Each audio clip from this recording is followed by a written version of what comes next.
Well, she's the first guest in this segment. And let me tell you, have you ever admired someone so much that you start stalking that person? Guilty. I stalking this woman for 2 years. And every time that I write is, Susan, I'm not doing classes for civilian.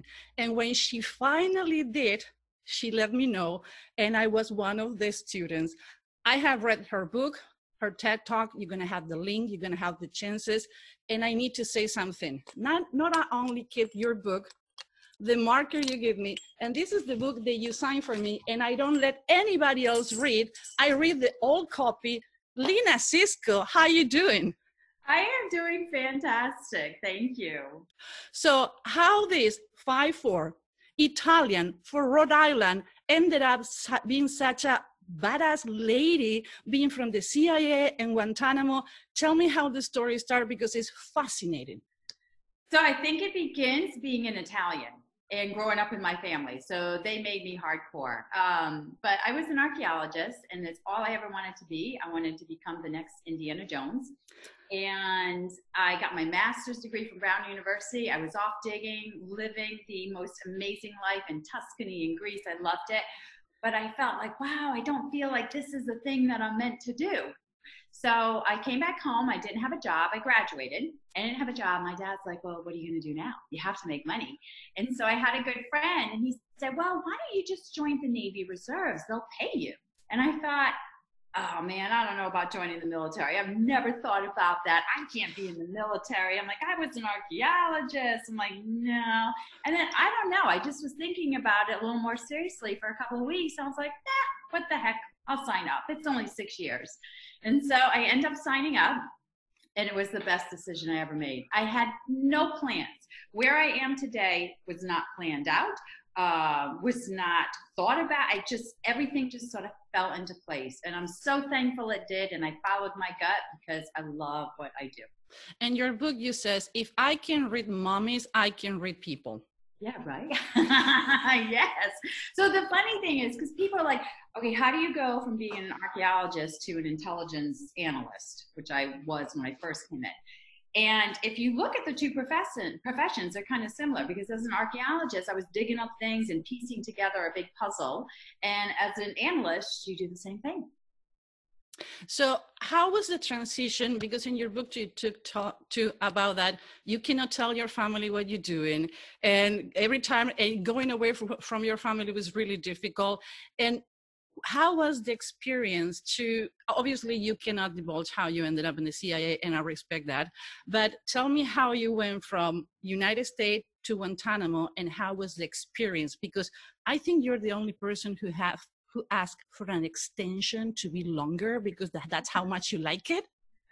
I loved it. Well, let me clarify one thing. So I never was in CIA, but I did work alongside them. But I don't think, when I first joined the military, obviously I got my clearance and I was intel, and it was the first time in my life I was told you can't talk about this. And I'm like, what do you mean? Like, I don't even understand that concept. So that was a little difficult, and I got so paranoid that I didn't talk about anything to anyone. So half of my friends from my hometown and most of my family didn't even know I joined the Navy, because I was so scared to say anything. And of course, as time got on, I realized, what it is, what I can and could not say. And when I deployed to Guantanamo, we had a sat phone back in the day, so we didn't have cell phones. And every week I called home on the sat phone, and my conversation with my mom basically went like this. Hey, I'm doing great. How's the weather? It's great. I snorkeled today. Anything new? Nope. All good. Are you healthy? Yes. Okay, we'll talk next week. Click. So that was about it. How you cope being so near to your family, a big family where everybody get together, the Italians, I'm half Italian, half Jewish, so I know the drill. Sundays, doesn't matter if you just get home, you need to sit in the table, talk about everything, nobody can leave until you don't empty your plate, to be in the middle of nobody. Yeah, it was, sometimes things would get leaked out while I was down there because it was pretty high vis at the time and everybody wanted to know what was going on. So there were some reporters that got onto the island and they would publish articles. So my mom and my family would read some articles about stuff that wasn't happening. But when I would get on the phone, my mom would be like, okay, well, I read this and Lena, I need to know. And I would just like, Mom, do not pay attention to the news. It's very subjective. Half of it's wrong. So don't worry about anything. I'm good. Life is great. She's like, okay, but if anything happens, you would tell me, right? No, but but it's all good. So it was a little different. And I'm also the only family member who left Rhode Island. So my whole family is still there and they're still living on the same streets and in that neighborhood. But I left years ago because I just had to go see the world. How was your first day in Guantanamo? Oh, I will never forget that day. When I arrived, and I arrived on the day that all the prisoners got moved from Camp X-Ray to Camp Delta. So they had just built Camp Delta and they were doing the movement. So everything was on lockdown. It was pure chaos. It took forever just to land the plane and get over to that side of the island and check in and meet everybody. So after doing all of that, which was an all-day event, I finally got down to the camp and to the interrogation booths and met everybody I was going to be working with.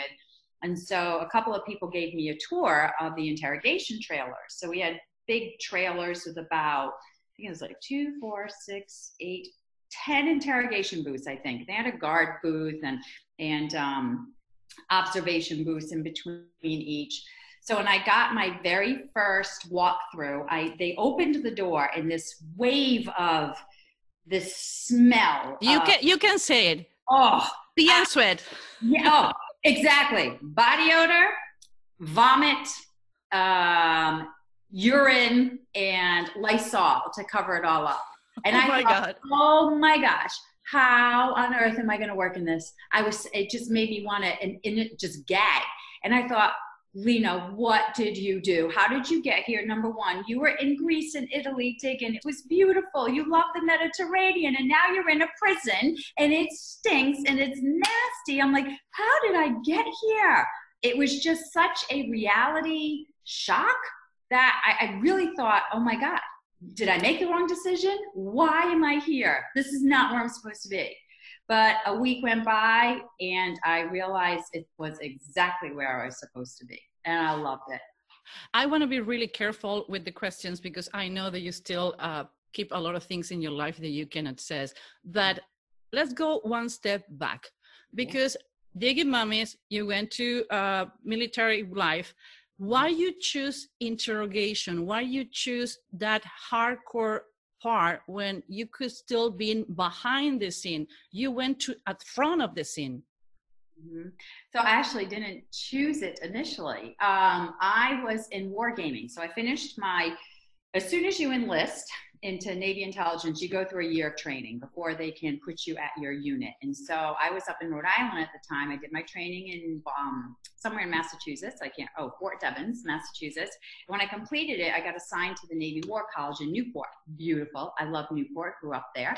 So I thought, oh, this is fantastic. I'm at the War College. I'm in academia. I'll fit right in. And it was perfect until one drill weekend. And I was Seaman Sisco. So I came in as a very low rank, even though I was much older and I had a master's degree. I didn't care. So one weekend, I'm sitting at whatever I was doing wargaming at the time, and a commander came up to me. He said, Seaman Sisco, we have a bunch of Marines coming today, and they're going to talk to the unit because we're starting up a new program. It's never been done before.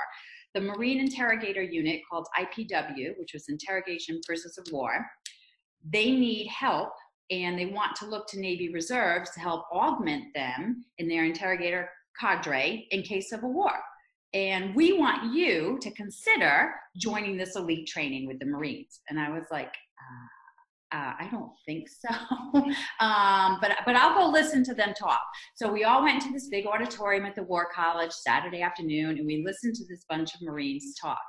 Oh my gosh, Susan, at the end of that talk, I was like, not only was I doubtful, there is no way I'm signing up to do this. I'm not going to go to this country in the middle of a war and be shot at and live in a tent and deal with prisoners. And no, that's not me. I'll stay here in the pretty war college and war game, right?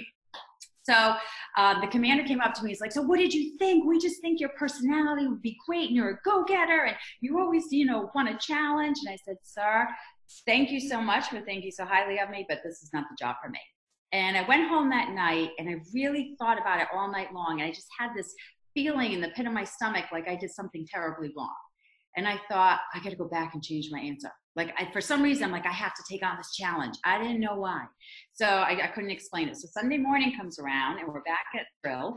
And I was running all over the war college to find this one commander. And I finally found him. I'm like, Commander, sign me up. I'm changing my answer.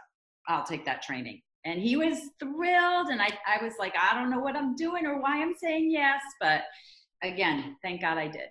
How long took you from that decision to deploy in Guantanamo?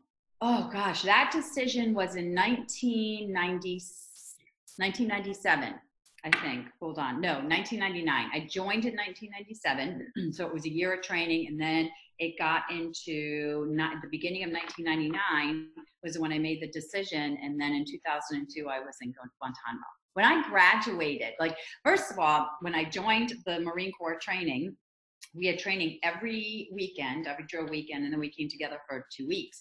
But every weekend, I couldn't eat. My stomach was in knots. I'm like, oh, I'm good. This is so hard. I was just scared. I was nervous. I thought I was terrible. So every weekend, I was just so anxious, tons of anxiety. I never thought I would pass the training and ended up being that I was one of the top students in my graduating class. And we went from about 23, I think, to 12. So half the class dropped. It was grueling training. And when I graduated, I felt so accomplished. And I finally did this, this one thing that was the most challenging thing I've ever done in my life. But when am I going to use it? Because there were no wars. There was nothing. And I thought, well, all of that for nothing. And then 9/11 happened. But you ended up top of your class.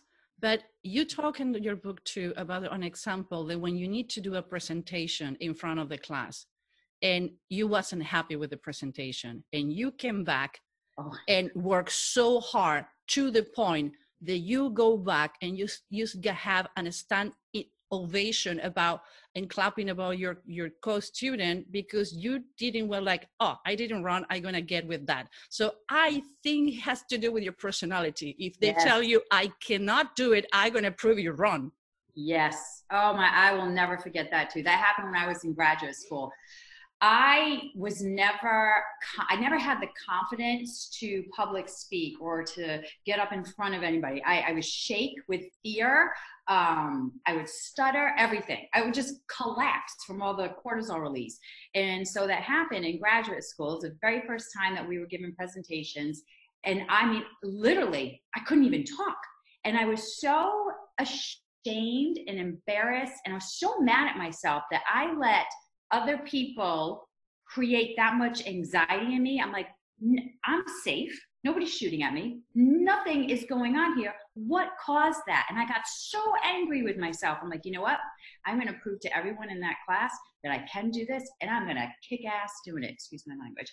So when it came time to do our next presentation, I volunteered. I'm like, I'm going first. I'm going to take this challenge on, and I'll prove to myself, number one, but to all of you too, that not only can I do this, but I'm going to be really great at it. And yeah, when I gave my presentation, I went above and beyond what was called for, and everybody clapped and was like, oh my God, how are we going to follow you? Like, you set such a high example. Now we're all going back trying to change our tactics and what we want to do.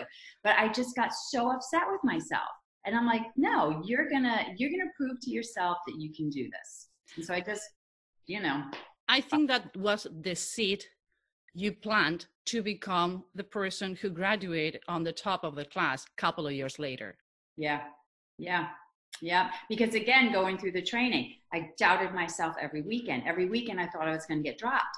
And then I would go home and I'm like, no way, I'm not getting dropped. I will see this through and I will pass it and I'm going to be really good at it. So it's, I get very tough with myself. Do you think that for being a woman, you have the imposter syndrome? Because when I need to train with men, when I did my hostage negotiator training, I was the only woman civilian.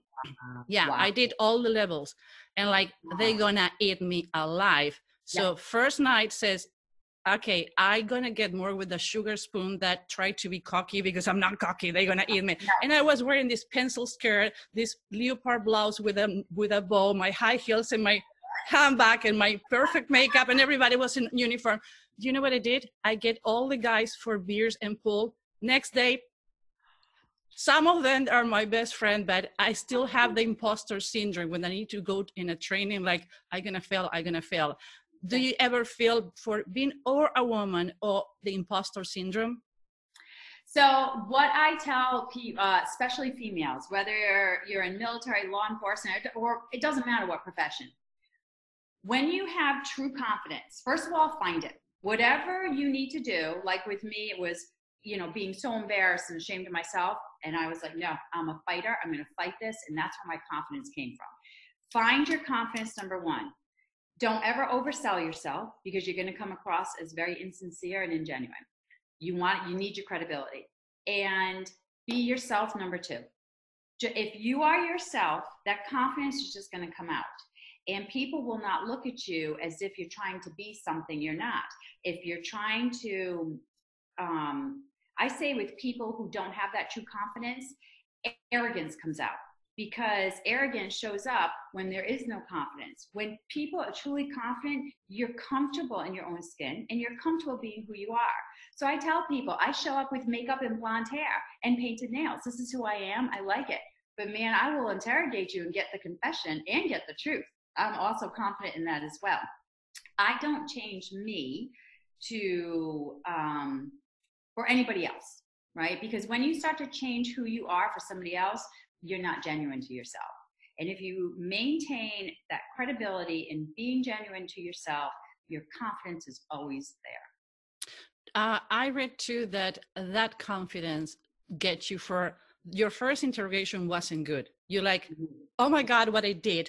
But you came back again to your trailer and you says the same thing that you always said to yourself. I'm going to nail this. I'm going to be so prepared that your translator next day, like, I'm going to ask to work with you. So again, Lena show up. Yeah, right? I'm like, why does it always take me failing for the real confident Lena to show up? But sometimes it does. And my first interrogation was horrible. It's just, I think back and I'm embarrassed about it. It lasted 2 hours. The detainee just walked all over me, totally took control with the confidence. He knew he had me. I got nowhere. I got no information. And I just was awful in every way, shape, and form. And when I left, my interpreter was like, what was that? And I was like, oh my God, I shouldn't be here. Why did I choose this profession? Why did I do this? I'm horrible. I suck at this. And that night, same thing that happened in graduate school. That night I went home and I was like, never again. You will never suck at an interrogation. You will never let somebody get the upper hand over you. You will go and interrogate and get the information and do exactly what you know how to do. And so I had a meeting with myself. I don't know what it was, but that I inspired myself. And the next day I went back in the same interrogation with the same detainee, and I was a completely different person. And we got out of that interrogation, which was about 5 hours. My interpreter looked at me and said, okay, I don't know who showed up today, but I like this girl and I only want to work with her because she's awesome. It looked like, and correct me please if I'm wrong, that every time that you fail, you become the best part of yourself. Do you think the failing is part of the learning to become better in life? Definitely. I used to think that I would never get over the failures, that I would constantly think of them and it would weigh me down, or I would think negative thoughts about myself, or I'd start to lose that confidence. But no, because what happened right after them was so powerful that that's what keeps pushing me and growing me as a person. One of the most famous interrogation that you talk is when you did something that is genius. By the way, you was one of the person who was more open about you get more with a spoon of honey than a point on the chest. So when people says, "Oh, I watch Law and Order like honey," doesn't happen in real life. That's TV land. That's TV world. It's horrible. That you did something that nobody else did beside on the interrogation camp, but you can tell us about the day that a high person that you need to get basic information who's going to save life came to your interrogation booth and you changed chairs and give them tea, and that make a difference. Oh yeah. He was a Saudi. I will never forget him. He actually drew a picture of me that I still have to this day. And my interpreter and I were getting prepared for him to come in. Saudis, by just their upbringing, their ethnic background, very tough. They have a strong will to just be, they could kind of persevere through anything. So it was really hard to get them to open up, have a conversation, and of course, even harder to get the truth from them. So I was thinking, oh my gosh, it's going to be another interrogation. It's going to be so difficult for me to even connect with this person or build rapport, get them to talk, but I'm still going to try. And so when the guards brought him to the door, I expected a lot of them would come in and just have a very, good posture and just kind of, roll their eyes at me, and that instantly I was defeated. But this guy was different. He came to the door, and I looked at him, and I'm like, you know what? I'm going to change up approaches. And so when he looked up and we caught each other's eyes, we had eye contact, I just smiled at him. And he smiled back, but then he tried to hide it. So I was like, oh, but I saw that smile. So I'm like, this guy's different. So when he came in, I was like, you know what? I'm going to try something else that's different. I'm going to make the detainees sit in the nice, comfortable, padded chair, and I'm going to sit in the cold metal one. And it wasn't because we sat them in cold metal chairs to be condescending or make them uncomfortable. It's because they wore the three-piece suits. They had handcuffs, right, that went around a waist shackle and leg shackles. And so there was a chain that went from the waist shackle to the floor, and it was locked into a bolt in the floor. And if they were on a swivel chair, that could be dangerous, right, because they could fall out or whatever have you. So the stationary chair was more stable. So anyway, this guy came in and I said, you know what, I want you to have my comfortable chair while during this interrogation, and I'm going to sit in your chair. And at first he was like, la, la, which is no, right? No, I'm not going to sit in your chair. I don't want that chair. I don't want you to do something nice for me, is really what he was saying. And I said, no, please. I want to respect you and I want to make sure you're comfortable. So reluctantly, he sat in the chair. And gosh, then for hours afterwards, he just opened up. We had great rapport and he just kept talking and talking. Fast forward from that day, 3 months later, he had uncovered a huge counterintelligence issue in the camp that we didn't know about. And he gave such high value information. And so I was leaving one night, he was getting ready, we had finished interrogation, and I was getting ready to have the guards bring him back to his cell block or cell. And he said, do you want to know why that I cooperated with you and I never lied to you? I was like, I think I know, but I want to hear it from you. Why didn't you lie to me? And he said, because you were so nice to me that I would have felt guilty lying to you. I couldn't lie to you. Talking about nice, you talk about too that some people tell you you're so nice, you should be Muslim, but if I see you on the street, I will kill you. Yeah. How you cope with that threat? It's like, oh, I adore you, but I'm gonna kill you anyway. Yeah, you just okay and move on. Like you can't process that. I wouldn't even know how to. So when I heard that from one of my detainees, I just sort of looked at my interpreter like, really? That's what he said? And my interpreter's like, mm-hmm. I'm like, all right, sounds good. So moving on. And I just never addressed it. So how long you was there? I was there from August to December. And yes, I did request to stay an additional month. So I don't want to say it's such a good time, but I loved what I was doing. I was doing something that had such an impact, on our nation, on all these thousands and millions of people worldwide. And I was doing something that really aligned to my beliefs, which is helping people and locking up bad people. So, yeah, I just wanted to keep doing it. I cannot imagine how you can go with such adrenaline rush every day to go back to civilian life, how it was. When I first came back, I didn't think I would have an issue transitioning, but I came back and I just had a conversation with one of my students a month ago, because I still do a ton of training, as you know, this day. And I was training some government agencies, and he came up to me and he said, how do you compartmentalize everything? Because you're really good at it. So, because he had just come back from deployment too. But when I came back, I just noticed that everything around me moved so fast. Like even going to the store, and people were driving so fast, and everybody was just worried about these things that meant nothing. Like, I'm like, you are living in a beautiful house and you're safe, and you have food on the table. What do you have to worry about? You know, it just didn't make sense to me. And so I just started, kind of reprioritizing things in my life.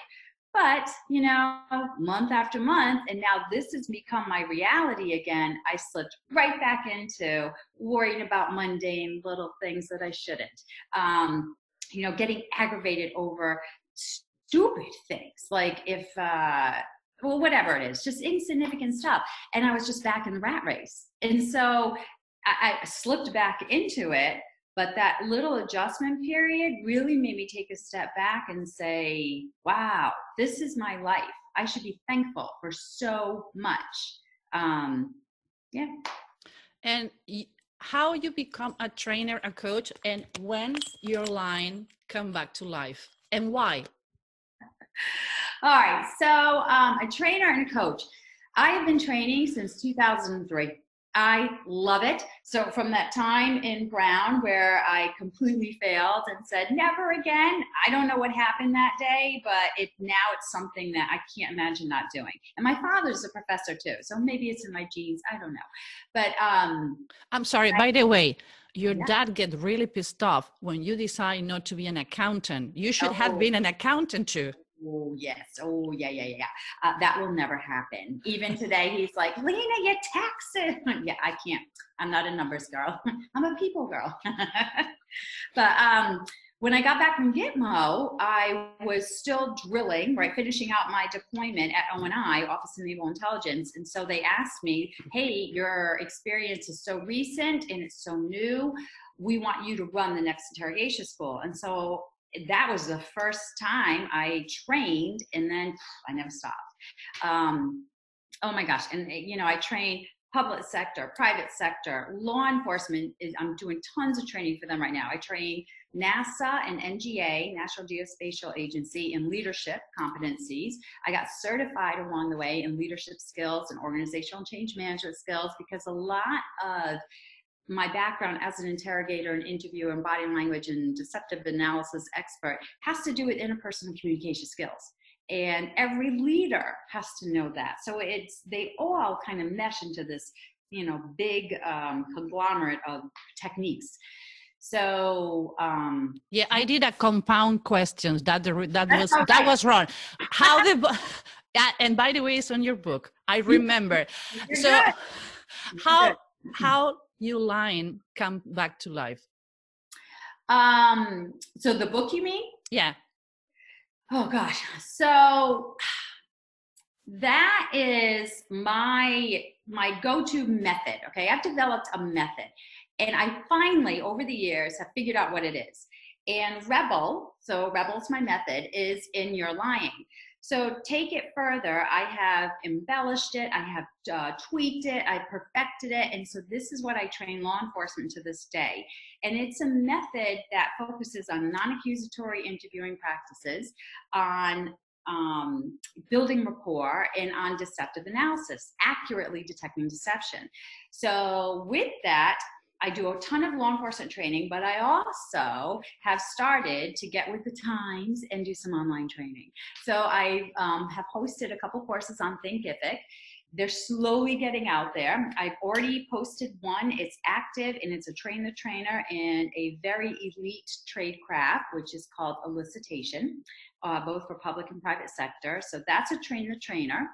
Then I have one, which is the ABCs of human interaction, which is awareness, body language, communication. I have another one, which is just an introduction to elicitation. And soon coming this spring, hopefully, will be the Rebel course. So that is a 7-week course. If people are interested in a train the trainer because you're in this profession, then I will also have a version of that as well. But that's interview basis, and we have a one-on-one and kind of work together with that program. So it's revived. Below are going to be all the links to contact you and the classes. And I must say, I take the first Rebel and I enjoy it so much. Yes, and the homework. Yeah. How difficult was to put yourself on a book and open about how was the experience? Because you're not talking about how amazing it was. You're talking a lot how your failures, how you need to hide things from your family, how many things you sacrifice. It was difficult to write it? So at first I thought, oh my gosh, how much do I give away? Because I just always worried about the backlash. You know, are people going to perceive it different from what I want it to be perceived, or what my intent is? And then finally I just said, you know what? Well, if they're perceiving it something differently, that's their fault, not mine. And I'm going to be very open and honest. I'm a very honest and blunt person anyway, but I want to share my experiences because I know somebody out there is probably experiencing the same thing, and to not give up hope, because what comes after those failures is always going to be something great. And so for me to open up and share those things about me, I think it helps people realize that I'm authentic, I'm genuine, and I've got nothing to hide. So last 2 questions. And the third one is going to be a personal one. Okay. Do you have any regrets? Regrets. Let me think. I do. And it's probably odd, but I regret not getting my PhD in psychology. So I'm going to embark on that. I am actively pursuing that, as well as a degree from Cornell in psychology of leadership. So those are my 2 professional goals that I want to achieve this year. Embark on the PhD studies, but also get my certification. So I think that's my biggest regret. What are you proud of yourself? Proud. I think just what we talked about before, the fact that somebody came to me and said, Lena, we have an opportunity for you. And I said no. And then I came back and said, you know what? Even if I fail, I'm still going to give it a try. And so I think I'm most proud of my courage when it comes to those things that I'm unsure of. And I'm like, you know what? If I fail, I fail. It's okay. But if I don't, awesome. This is my question. You mentioned on the Oprah chapter 1111. Your book have 11 chapters. The logo of your company have the number 11. And you says in your book, 11 have a really special meaning in my life, but I cannot say what it is. We still need to keep it in the secret? No. In fact, look. It's on my wrist as well. Okay. What is the meaning 11? Are you ready? Yes. Okay, because I can share. So 11, when I left Guantanamo Bay, Cuba, back in 2002, I thought it was the last time I was going to be there, but it wasn't. I got subpoenaed as a prosecution witness 5 years later. It's 5 or 7, I can't remember. I think 5 years later, when all the war tribunals, war crimes tribunals were happening. So a first of our time, too. So I tried to get out of it, but I couldn't. So I got subpoenaed and I had to go back to get them 3 times. And when I was down there, I was in protect status because I was military and not federal law enforcement. So FBI agents and NCIS agents, they had their names out in the open in the courts, and all the reporters reported their names. But I was known as Interrogator 11. So it just happened to be, and for no reason other than I was the 11th person they called on their list. So I became known and written up as Agent 11 and Interrogator 11 did this. So I thought it was kind of funny. But the other significance about 1111 or 11 is that all my life, even when I was a little girl, every time I looked at the clock, I saw 1111. No, I mean, night, day, morning, it didn't matter. It's always 11:11. So I saw it so much that when I was going through my mindfulness train the trainer course years ago, I asked my mindfulness trainer, I said, do you think that there's anything to this? She said, well, look up what 1111 is. So I did. And it's actually what they call an angel number. And an angel number means that when you see 1111, it's not actually 11, it's bars. And the more bars you see, so if you just see 2 or if you see all 4, it means the more open you are to receiving messages and your intuition is more open. And all my life, I have had intuition in my family. I get it from my mom. And so to me, it was a symbol of, I just found it ironic that my Agent 11 number correlated to this message to remain open and positive. And I thought, there's something to that. There's a reason why 11 is in my life. And to this day, I see 1111 twice a day. So I think for me, it's this message to say, remain open, remain positive, and just let things come. There's so many more things than I want to talk to you, but I know we can. We didn't talk about your tech talk. We're going to post the link below too. I love your tech talk too. I want to talk about the witchcraft. I want to talk about how people, magicians find numbers, but I think I'm going to have you back so I can ask all that questions to you. And if you have me back, we can talk about my new book, because I got a phone call with HarperCollins last week, and I'm waiting for the feedback, but I think my 3rd book is coming out by summer. Oh, we talk about, really? Okay, send me the information so we can polish. Maybe we can come back when you have the 3rd book so we can talk about all your books, your tech talk, and your courses coming next, okay? Perfect. Lena, thank you very much. You know, I did this because I want to talk to you, no? I know, and then I did it because I wanted to catch up with you. Yeah, thank you very much. You're a woman to follow. You're an example that doesn't matter when they tell you you cannot do it, you can do it. So you are a kick-ass lady recipe. Thank you very much, Lena. Bye.